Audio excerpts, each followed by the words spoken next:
എല്ലാവർക്കും dream house വ്ളോഗിലേക്ക് സ്വാഗതം. ഇന്ന് നമ്മൾ ഉണ്ടാക്കാൻ പോകുന്നത് വെറൈറ്റി സ്നാക്സ് ആട്ടോ. ഒരു വെറൈറ്റി മുട്ട ബജിയാണ് നമ്മൾ ഉണ്ടാക്കാൻ പോകുന്നത്. വളരെ ടേസ്റ്റുള്ള ഒരു സാധനമാണ്. അപ്പോൾ അതെങ്ങനെ ഉണ്ടാക്കണം, അതിലേക്ക് എന്തൊക്കെ സാധനങ്ങൾ വേണ്ടതെന്ന് നമുക്ക് നോക്കിയാലോ. അതിന് മുമ്പായിട്ട് നിങ്ങളുടെ ചാനൽ ആദ്യമായിട്ട് കാണണമെങ്കിൽ ഒന്ന് സബ്സ്ക്രൈബ് ചെയ്ത് തൊട്ടടുത്തുള്ള ബെല്ലേക്ക് അമർത്താൻ മറക്കരുത്. അപ്പോൾ നമ്മൾ ബജി ഉണ്ടാക്കാനും വേണ്ടിയിട്ട് ഒരു 7 കോഴിമുട്ട ഇതേപോലെ നല്ലോണം പുഴുങ്ങിയെടുത്തിട്ട്, അപ്പോൾ നല്ലോണം പുഴുങ്ങിയെടുത്തെന്ന് പറയാൻ കാരണം നമ്മളിത് മുറിച്ചിട്ട് അതിൻ്റെ മഞ്ഞ വേറെ വെള്ള വേറാക്കി മാറ്റിയെടുക്കണം. അപ്പോൾ ആ സമയത്ത് മുറിക്കുമ്പോൾ അത് പൊടിഞ്ഞു പോകാതിരിക്കാൻ വേണ്ടിയിട്ട് ഞാൻ നല്ലോണം തന്നെ അതൊന്ന് പുഴുങ്ങിയെടുത്ത് കേട്ടോ. നമുക്ക് കത്തി വെച്ച് വെല്ലം ഇതൊന്ന് മുറിച്ചിട്ട് അതിൻ്റെ മഞ്ഞ വേറി വെള്ള വേറാക്കി മാറ്റിയെടുക്കണം. അപ്പോൾ ഇതിപ്പോൾ തന്നെ പതുക്കെ തന്നെ അതിന് ആ വെള്ളം ഒന്ന് കീറാതെ നമുക്ക് മുട്ടൻ്റെ ഉണ്ണി വെല്ലം ഒന്ന് അതിനുള്ളിൽ മാറ്റിയെടുക്കാം കേട്ടോ.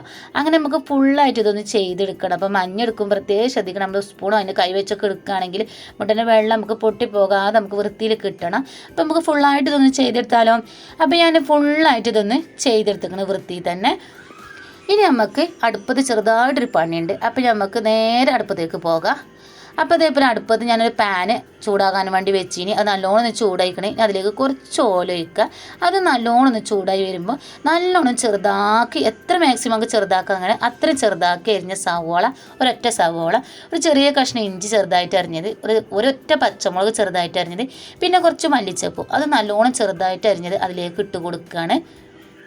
അപ്പം നിങ്ങൾ എത്രയാണോ മുട്ടെടുക്കുന്നത് അതിനനുസരിച്ച് ഈ സവോളിൻ്റെയും പച്ചമുളകിൻ്റെയൊക്കെ ഇത് കൂട്ടട്ടോ, ക്വാണ്ടിറ്റി കൂട്ടുക. അപ്പോൾ ഞാനിപ്പോൾ 7 കോഴിമുട്ടേൻ്റെ കണക്കാണ് പറയണത്. ഇനി അതിലേക്ക് ഒരു നുള്ളു ഉപ്പ് ചേർത്ത് നമുക്ക് നല്ലതുപോലെ ഒന്ന് വഴറ്റിയെടുക്കണം.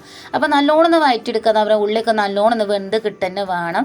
അപ്പോൾ നമ്മൾ പിന്നെ സ്ത്രീകൾ പൊതുവേ അടുക്കളയിലൊക്കെ അങ്ങോട്ടും ഇങ്ങോട്ടൊക്കെ പണിയെടുക്കുമ്പോൾ പൊതുവെ നമ്മുടെ സൗന്ദര്യമൊക്കെ നോക്കാൻ നമുക്ക് സമയം കിട്ടാറില്ല കേട്ടോ. അപ്പോൾ ഞാൻ കണ്ടെത്തിയൊരു സമയമാണ് നമ്മൾ കുക്കിംഗ് ചെയ്യുന്ന സമയത്ത് നമുക്ക് ഒരുപാട് സമയം ഉണ്ടാവും. അത് ആ കറികൾ എന്താണെങ്കിലും ഒന്ന് ഉണ്ടാക്കി തീരണ്ടേ. ആ സമയത്ത് നമുക്ക് ഇതുപോലെ ഒരു പൊടിക്കൈയൊക്കെ ചെയ്യുകയാണെങ്കിൽ നമ്മുടെ സൗന്ദര്യം മാനേജ് ചെയ്യുക, നമുക്ക് പാചകം നമുക്ക് അടിപൊളിയായിട്ട് ചെയ്യുക. അപ്പോൾ അതെന്താണെന്ന് ഞാൻ പറഞ്ഞു തരാം. അതിന് മുമ്പായിട്ട് ഞാൻ ആ ഉള്ളിയൊക്കെ ഒന്ന് വഴറ്റിൻ്റെ ശേഷം നല്ലോണം ഒന്ന് വഴറ്റിൻ്റെ ശേഷം അതിലേക്ക് കുറച്ച് മഞ്ഞൾപ്പൊടി, അതേപോലെ കുറച്ച് ചിക്കൻ മസാല, മുളകും പൊടിയും ചേർത്തിട്ട് അത് നല്ലോണം ഒന്ന് പച്ചമണമൊക്കെ പോയപ്പോൾ നമ്മൾ മാറ്റി വെച്ച കുട്ടിയുടെ മഞ്ഞ അതിലേക്ക് ഇട്ട് കൊടുത്തിട്ട് നല്ലോണം ഒന്ന് ഉടച്ച് ചേർക്കണം കേട്ടോ. അപ്പോൾ ഇത് ഉടച്ച് ചേർക്കുമ്പോൾ അങ്ങ് ചെറുതായിട്ടൊന്ന് ഡ്രൈ ആയി തോന്നുകയാണെങ്കിൽ ഒരു നാരങ്ങൻ്റെ കുറച്ച് നീരോ അല്ലെങ്കിൽ കുറച്ച് വെള്ളം ഒന്ന് കുടഞ്ഞു കൊടുത്താൽ മതി. ഞാൻ പെട്ട എണ്ണയും കാര്യങ്ങളൊക്കെ മസാലയൊക്കെ ഇത് കണക്കായതുകൊണ്ട് എനിക്കിതുപോലെ തന്നെ നല്ല വൃത്തിയിൽ കിട്ടിയിരിക്കണ്. ഇനി നമുക്കിതൊന്ന് ചൂടാറാനും വേണ്ടി മാറ്റി വെക്കണം കേട്ടോ. അപ്പോൾ ചൂടാറിൻ്റെ ശേഷം നമുക്ക് ഇതുപോലെ തന്നെ ആ മുട്ടൻ്റെ വെള്ളൻ്റെ ഉടുക്ക് സ്പൂൺ വെച്ചിട്ട് ഇതുപോലെ തന്നെ നമ്മൾ ഉണ്ടാക്കി വെച്ച കൂട്ടൊന്ന് നിറച്ച് കൊടുക്കുക. അപ്പോൾ സ്പൂൺ വെച്ചിട്ട് നിങ്ങൾക്ക് നിറക്കാൻ ബുദ്ധിമുട്ടാണെങ്കിൽ നിങ്ങൾക്ക് കൈ വെച്ചിട്ട് നിറച്ചാലും മതി കേട്ടോ. അപ്പോൾ എന്താണെങ്കിലും ഇതുപോലെ ഒന്ന് നിറച്ച് നമുക്ക് ഫിറ്റാക്കി ചെയ്യണം. അപ്പോൾ നിങ്ങൾ വിചാരിക്കും ഇപ്പോൾ ഈ മുട്ടൻ്റെ കൂട്ട് ഏറെ കാരണം ഒരു ഉള്ളിയും അതിലേക്ക് സാധനങ്ങളൊക്കെ ചേർത്തുക്കണമല്ലോ. അപ്പോൾ ഏറെ കാണുന്നൊക്കെ കരുതണ്ട. നമ്മൾ ചേർത്ത കൂട്ടും മുട്ടൻ്റെ മഞ്ഞൊക്കെ ചേർത്തപ്പോൾ തന്നെ ഇത് കണക്കാക്കി നമുക്ക് കിട്ടിയിരിക്കണം. 7 കോഴിമുട്ടേക്കുള്ളത് കേട്ടോ. ഇനി നമുക്ക് കൈ കൊണ്ട് എടുക്കുകയാണെങ്കിൽ സ്പൂൺ കൊണ്ട് എടുക്കാൻ മടിയാണെങ്കിൽ കൈ കൊണ്ട് ഇതേപോലെ തന്നെ ഉരുള വെട്ടിയതിൻ്റെ ശേഷം നമുക്കൊരു ഉണ്ണിൻ്റെ രൂപത്തിലാക്കി നമുക്ക് വെള്ളൻ്റെ ഉള്ളിലേക്ക് ഇറക്കി വെച്ച് കൈ കൊണ്ട് അമർത്തി കൊടുത്താൽ നമുക്ക് സിമ്പിളാക്കി ചെയ്യാം. അപ്പോൾ കൈ കൊണ്ട് ഒരുവിധ ആൾക്കാർക്കൊക്കെ മുട്ടയും കാര്യങ്ങളൊക്കെ ഇടാൻ മടിയായത് കൊണ്ടാണ് ഞാൻ സ്പൂൺ വെച്ച് ചെയ്യാൻ പറഞ്ഞത്. എനിക്ക് എളുപ്പം കൈ കൊണ്ട് തന്നെയാണ്. അപ്പോൾ നമ്മൾ ഫുള്ളായിട്ട് ഇതുപോലെ ചെയ്തെടുത്തിങ്ങനെ ഇനി നമുക്കത് മുക്കിപ്പൊരിക്കാൻ മാവ് വേണം. അതിന് വേണ്ടിയിട്ട് ഞാനൊരു പാത്രത്തിലേക്ക് ഒരു കയ്യിൽ അരിപ്പൊടിയാണ് ആദ്യം തന്നെ ഇട്ട് കൊടുക്കണേ.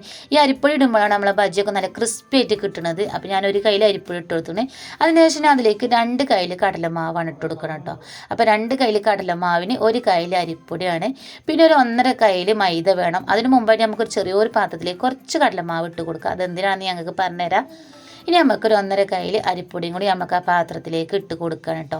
പിന്നെ അതിലേക്ക് വേണ്ടത് നമ്മൾ പിന്നെ ആ മുട്ടയ്ക്കൻ്റെ കൂട്ടൊക്കെ ഇട്ടില്ലേ, മുളകും പൊടി, അതേപോലെ തന്നെ ഗരം മസാലപ്പൊടി, ചിക്കൻ മസാലപ്പൊടി, ആ 3 പൊടി നമുക്ക് ഇതിലേക്ക് ഇട്ട് കൊടുക്കുക. അതേപോലെ ചിക്കൻ മസാലയും മഞ്ഞൾപ്പൊടി, ഗരം മസാല നമുക്ക് ഇതിലേക്ക് ഇട്ട് കൊടുക്കുകയാണ്. പിന്നെ നമുക്ക് വേണ്ടത് കുറച്ച് ഉപ്പാണ്. അപ്പോൾ കുറച്ച് പാകത്തിന് ഉപ്പ് ചേർത്ത് കൊടുക്കുക. നമ്മൾ ആദ്യം വെറും കോഴിമുട്ടൻ്റെ ഉള്ളിൽ വെക്കണമെന്നുണ്ടെങ്കിൽ നമ്മൾ കുറച്ച് ഉപ്പ് മുന്നിൽ നിൽക്കണം. ഇത് നമ്മൾ മുട്ടൻ്റെ കൂട്ട് ഉള്ളിൽ ആ ഒരു കൂട്ട് ഉപ്പ് കൂട്ടാണ്. അതുകൊണ്ട് നമുക്ക് പാകത്തിന് കുറച്ച് ഉപ്പ് ചേർത്ത് കൊടുത്താൽ മതി കേട്ടോ. അപ്പോൾ എത്ര ഉപ്പിട്ടപ്പോൾ എനിക്ക് തോന്നി കുറച്ചും കൂടി ഉപ്പ് വേണം. അപ്പോൾ കുറച്ചും കൂടി ഉപ്പ് ചേർത്ത് കൊടുക്കണം. ഇനി നമുക്ക് അതിലേക്ക് വേണ്ടത് നുള്ളു അപ്പക്കാരാണ്. അപ്പോൾ അപ്പക്കാരം നിങ്ങൾ കുറേ നേരം മാവ് കൂട്ടി വെക്കുകയാണെങ്കിൽ അപ്പക്കാരം വേണ്ട. അപ്പം ചൂടാണെങ്കിൽ കുറച്ച് അപ്പക്കാരം ചേർത്ത് കൊടുക്കും, നല്ലോണം പൊങ്ങി വരാനാണ്. ഇനി അതിലേക്ക് നമ്മൾ ചേർത്ത് കൊടുക്കുന്നത് കായാണ്. അപ്പോൾ പൊടിച്ച കായാണ് ഞാൻ ചേർത്ത് കൊടുക്കണത്. അടുത്ത് പൊടി ഇല്ലെങ്കിൽ നല്ലോണം ഒന്ന് കുറച്ച് കായം ഒരു ചട്ടിയിലിട്ട് വറുത്തതിന് ശേഷം പൊടിച്ചിട്ട് ചേർത്താൽ മതി. ഇനി നമുക്ക് ആദ്യം ഈ പാത്രത്തിൽ മാറ്റി വെച്ച കടലമാവ് ഇതൊന്ന് കുറച്ച് വെള്ളം വെച്ച് നല്ലോണം ഒന്ന് കലക്കിയെടുക്കുക കേട്ടോ. അപ്പം ഞാൻ പറഞ്ഞില്ല നിങ്ങൾക്ക് സൗന്ദര്യമൊക്കെ ഒന്ന് ഇതാക്കാൻ വേണ്ടിയിട്ട് ഇത് നല്ലതാണെന്ന്. അപ്പോൾ കടലമാവ് വെറുതെ ഒരു നുള്ളു വെള്ളത്തിൽ ഇതേപോലെ ഒന്ന് കലക്കി ഒരു പേസ്റ്റ് രൂപത്തിലാക്കിയതിന് ശേഷം നമുക്ക് മുഖത്തിട്ട് വെച്ചാൽ നമ്മൾ ഈ ബജിയൊക്കെ ഉണ്ടാക്കുമ്പോൾ നമ്മളെ മുഖത്ത് അത് പിടിച്ചിട്ടുണ്ടാകും. നമ്മളെ ബജി റെഡിയായി. നമ്മളെ മുഖത്തത്തെ ചളിയൊക്കെ ഒന്ന് പോയി നമ്മളെ മുഖം ഒന്ന് ഫിനിഷ് ചെയ്യാൻ വേണ്ടിയിട്ട് നമുക്ക് ഈ കടലമാവ് നല്ലതാണ്. അപ്പം ഞാനും ഇതേപോലെ തന്നെ മുഖത്തൊക്കെ ഒന്ന് തേച്ച് ഇനി നമുക്ക് ബജിക്കിലെ കൂട്ടൊന്ന് റെഡിയാക്കി വെക്കാം. അപ്പോൾ ബജിക്കിലെ കൂട്ട് റെഡിയാക്കുന്നതിന് മുന്നേ ഞാൻ മുഖത്ത് തേക്കാൻ കാരണം ഇതിൽ തൊട്ടിന് ശേഷം നമ്മൾ അത് കലക്കുകയാണെങ്കിൽ എരുണ്ടാകുമല്ലോ. അപ്പോൾ അത് വരാതെക്കാനും വേണ്ടി ഞാൻ ആദ്യം അത് കലക്കിയിട്ട് മുഖത്ത് തേച്ചത്. ഇനി നമുക്ക് നല്ലോണം കലക്കി ഇതേപോലെ ഒന്ന് കണക്കിനെടുക്കണം കേട്ടോ. ഇത് നല്ലോണം ലൂസായി പോകരുത്. മുട്ടയ്ക്കുള്ള മാവ് എപ്പോഴും നമ്മൾ എടുക്കുമ്പോൾ ലൂസാവരുത്. കാരണം ഉള്ളിൽ മുട്ടയാണ്. നമ്മൾ ലൂസായി കഴിഞ്ഞാൽ മുട്ട ഒന്നായിട്ട് കുടിക്കൂല. അപ്പോൾ നമുക്ക് മുട്ട ചിലപ്പോൾ ഈ പൊട്ടിത്തെറിക്കാൻ സാധ്യതയുണ്ട് കേട്ടോ. ഇനി നമുക്ക് മുട്ട ഇതിൽ മുക്കണ്ട. മുട്ട ഇതേപോലെ വെച്ചതിന് ശേഷം അതിൻ്റെ മുകളിലേക്ക് മാവ് ഇതേപോലെ കൈ വെച്ചിട്ട് മുകളിലേക്ക് ഇങ്ങനെ ഒഴിച്ചു കൊടുത്തതിന് ശേഷം മുക്കി ഇതേപോലെ എടുത്ത് പൊരിച്ചണം. അപ്പോൾ ഫുള്ളായിട്ട് കവർ ചെയ്യണം. കോഴിമുട്ട ഫുള്ളായിട്ട് മാവ് കൊണ്ട് കവർ ചെയ്തതിന് ശേഷം മാത്രമാണ് ചട്ടിലേക്ക് ഇട്ട് കൊടുക്കേണ്ടത്. ഒരിക്കലും നിങ്ങൾ മുട്ട അവിടെ ഇവിടെയൊക്കെ കാണുന്നുണ്ടോ നോക്കണം. പെട്ടെന്ന് മുട്ട ആകുമ്പോൾ നിങ്ങൾക്ക് അറിയാം വേറെ മുട്ട ചട്ടിലേക്ക് പോകുമ്പോൾ പൊട്ടി തെറിച്ചാൻ സാധ്യതയുണ്ട്. അപ്പോൾ നല്ലോണം മാവിൽ കവർ ചെയ്തതിന് ശേഷം ഇതുപോലെ ഒന്ന് ചട്ടിക്ക് ഇട്ട് കൊടുക്കുക. നല്ല ചൂടായ എണ്ണയിലേക്ക് നമ്മൾ മുട്ടൻ്റെ ഈ ബജി ഇട്ടുകൊടുത്തതിന് ശേഷം നമ്മൾ തീ വെല്ലം ഒന്ന് സിമ്മിലാക്കിയതിന് ശേഷം അപ്പുറമൊക്കെ നല്ലോണം വെന്തതിന് ശേഷം മാത്രം നമുക്ക് തീ സ്പീഡ് കൂട്ടാം. ഇനി നമുക്കിത് കുറച്ച് മാവായതുകൊണ്ട് ഒട്ടും അപ്പോൾ നമുക്ക് മറിച്ചിടാൻ ബുദ്ധിമുട്ടാണ്. ഇതിൻ്റെ മുകളിലേക്ക് ഇത്തിരി എണ്ണ ഇതേപോലെ നാക്കി കൊടുത്താൽ നമുക്ക് പെട്ടെന്ന് ഇത് മറിച്ചിടാൻ സാധിക്കും കേട്ടോ. ഇനി ഇത് മറിച്ചിട്ടതിന് ശേഷം നമുക്ക് നല്ലോണം ചെറിയ തീ തന്നെ കുറച്ച് നേരം 2 മിനിറ്റ് ചെറിയ തീ തന്നെ തിരിച്ച് മറിച്ചിട്ട് വേവിച്ച് കൊടുക്കുക.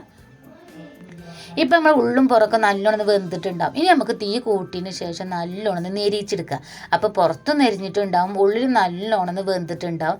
പിന്നെ നമുക്ക് നല്ലോണം പുറമൊക്കെ വെന്ത ശേഷം നമുക്കിതൊന്ന് വാങ്ങിയൊരു പാത്രത്തിലേക്ക് ഇടാണ്. ഒരു പേപ്പർ വെച്ച പാത്രത്തിലേക്ക് തന്നെയാണ് നമ്മളിത് ഇട്ട് കൊടുക്കുന്നത്. അപ്പോൾ ഇതേപോലെ തന്നെ മാറ്റി കൊടുക്കുക കേട്ടോ. ഇനി ഇത് മാറ്റിയതിന് ശേഷം നമ്മളിപ്പോൾ 7 കോഴിമുട്ടാണല്ലോ എടുത്തത്. ഇനി ബാക്കിയുള്ളതും ഇതുപോലെ തന്നെ നമുക്ക് ചട്ടിയിലിട്ടൊന്ന് പൊരിച്ച് കോരിയെടുക്കുക. അപ്പോൾ നമുക്ക് ഫുള്ളായിട്ട് ഇതൊന്ന് പൊരിച്ച് കോരിയെടുക്കുക. അപ്പോൾ അതിന് നമുക്ക് ഇതിലേക്ക് ഒരു ചട്നി റെഡിയാക്കി എടുക്കണം. അപ്പോൾ അതും കൂടി ഒന്ന് റെഡിയാക്കി എടുക്കുക കേട്ടോ. അപ്പം ചട്ടി റെഡിയാക്കി എടുക്കാനും വേണ്ടിയിട്ട് ഞാൻ അതിലേക്ക് ഒരു 5 വറ്റൽമുളകും ഒരു ചെറിയൊരു ഇല്ലി വെളുത്തുള്ളി അതേപോലെ ചെറിയൊരു പോണ കൊച്ചുള്ളി ചെറിയുള്ളി എന്നൊക്കെ വേണം ഉള്ളി, പിന്നെ ചെറിയ കഷ്ണം പുളി, പിന്നെ കറിവേപ്പിനെല്ലാം മിക്സിയിൽ നല്ലോണം അടിച്ചെടുത്താണ്. കുറച്ച് വെള്ളം ഉപ്പും ചേർത്ത് കേട്ടോ. ഇനി അപ്പം അങ്ങനെ വേരൊന്ന് ബാലൻസ് ചെയ്യാൻ വേണ്ടിയിട്ട് നുള്ളു മധുരം ചേർത്ത് ഞാൻ നല്ലോണം ഇളക്കിക്കണേ. ഇപ്പം നമ്മളെ ചട്നി ഇവിടെ റെഡി ആയിക്കണേ. ഇനി നമുക്ക് അതിലേക്ക് ബജിയൊക്കെ റെഡിയായി ബജിയൊക്കെ ഇതേപോലെ ഒന്ന് വെച്ച് കൊടുത്താൽ നമ്മൾ അടിപൊളി ബജിയും അതിലേക്കുള്ള ചട്നി റെഡി ആയിക്കണം. ഭയങ്കര ടേസ്റ്റാണ് ഈ ചട്നിയിൽ മുക്കിയാണ് ബജി കഴിക്കാൻ. വെറുതെ കഴിക്കാൻ ഭയങ്കര ടേസ്റ്റാണ് ഈ ബജി. അപ്പോൾ എല്ലാവരും ഒന്ന് ഉണ്ടാക്കി നോക്കുക. എന്നിട്ട് എല്ലാവർക്കും ഇഷ്ടപ്പെട്ടാൽ ലൈക്ക് ചെയ്യാനും ഷെയർ ചെയ്യാനും മറക്കരുത്. സപ്പോർട്ട് ചെയ്യാൻ തീരെ മറക്കരുത്.